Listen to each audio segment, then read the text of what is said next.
Salah satu yang meninggalkan kesan dalam perhelatan konferensi tingkat tinggi atau KTT G20 di Bali adalah gelaran gala dinner. Jamuan itu berhasil menarik perhatian publik hingga menuai pujian dari para pemimpin negara. Namun tidak banyak yang tahu sosok-sosok di balik megahnya jamuan gala dinner itu bisa tersaji.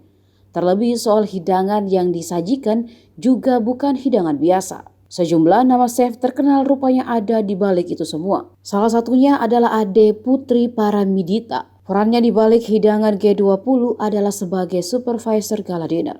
Ditunjuk langsung oleh Chef William Wirya Atmajawongso yang saat itu menjadi culinary advisor untuk G20.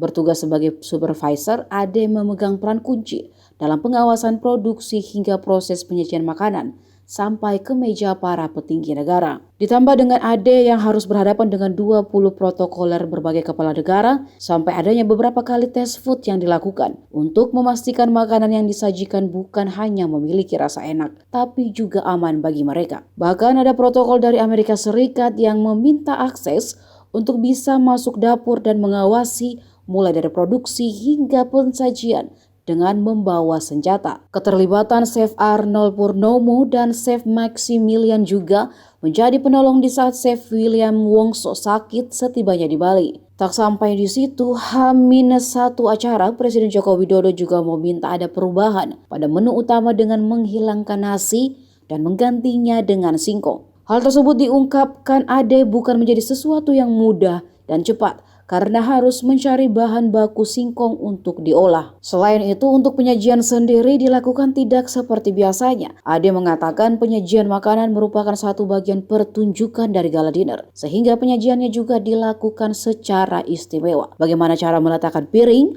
mengambil piring, bahkan saat keluar masuk, semua sudah melalui serangkaian konsep yang telah direncanakan.